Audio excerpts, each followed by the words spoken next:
When I ran for mayor in South Bend at the age of 29, young people responded powerfully.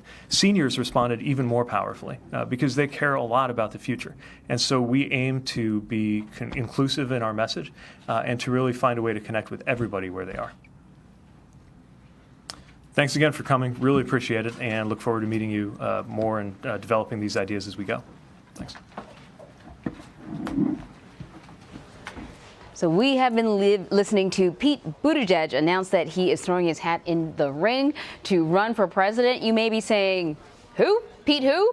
He is the mayor of South Bend, Indiana. He's a millennial, just 37 years old. He's a Rhodes Scholar, and he's also an Afghanistan war veteran. Ed O'Keefe was there at the announcement and is joining us now on the phone. So, Ed, he was asked about some of the challenges that he's going to face, the fact that he's half the age of a number of the people working on Capitol Hill now, the fact that a lot of people probably don't know who he is. South Bend is not a huge city.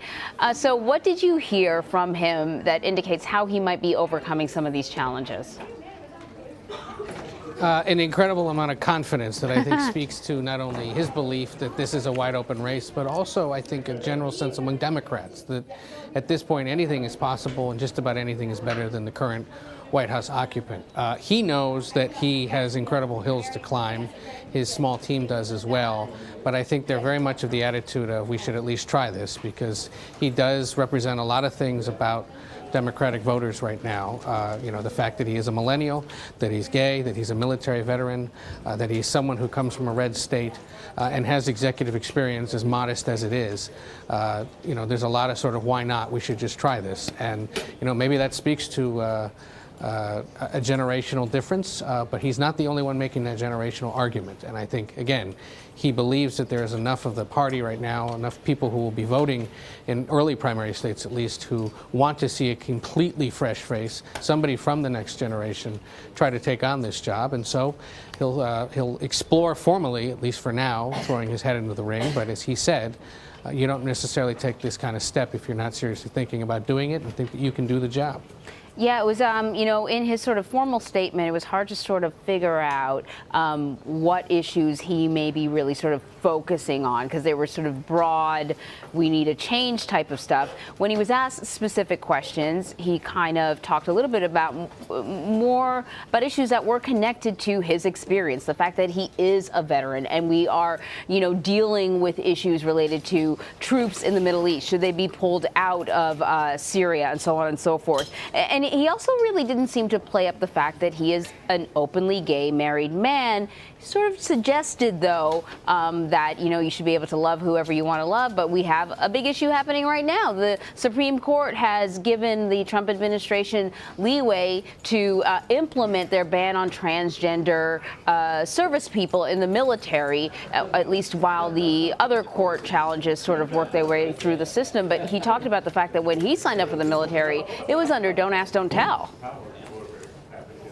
Right, yeah. And you know, I think, again, we're going to hear a lot from him about that sort of generational change, how much things have changed in his lifetime. That mention of the fact that if you look at how old or what year it'll be when he's the same age as President Trump, I think is another argument that probably will lead a lot of voters to dwell on. And so we'll see. Again, he, like many others, sees himself as a brand, and all of these people, however many ultimately get into this, will spend the next year selling that brand. And some of these brands will prevail and others will fizzle out by the summer. And his is an interesting one, but certainly somebody who has nowhere to go but up at this point, certainly on the national political scale.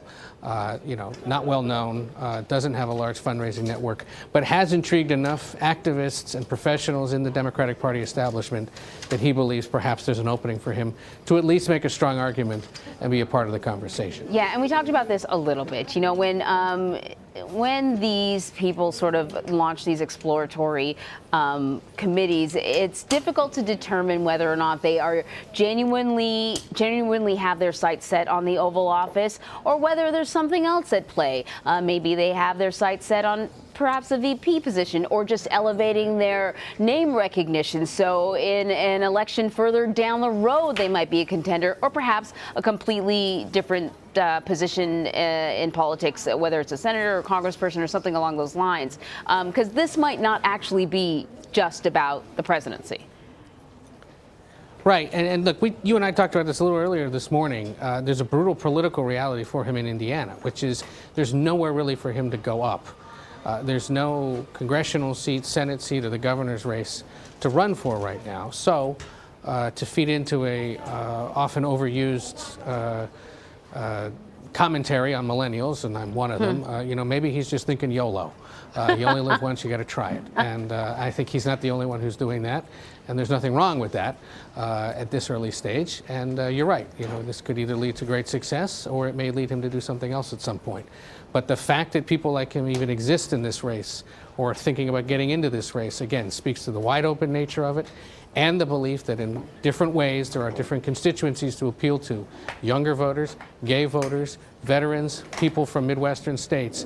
He checks a lot of those boxes, therefore he thinks there might be some viability for him. And do you think the current president sort of opened up the race because, hey, he's a guy that had zero political experience before winning this election? Well, a lot of Democrats certainly say if he can do it, why can't I? But let's remember the big difference is the current occupant had universal name recognition, a huge national television presence, was a book publishing success. Most of these people running are not. And so that's the big difference here. Will somebody who's a complete unknown, certainly at the level that Trump was 4 years ago, 3 years ago, be able to prevail at this time of so bifurcated media sources? You know, we'll see. But certainly they're going to try, and that's what's going to make really this next year and a half really quite interesting as the Democrats duke it out. Interesting is a very interesting way of phrasing it. I was just thinking how busy you're going to be. You're going to need a flow chart to keep track of everyone who's in and out and all that sort of stuff. And thank goodness we have you, Ed. We're keeping lists, but they're getting longer, that's for sure. Thank you so much. So Democrats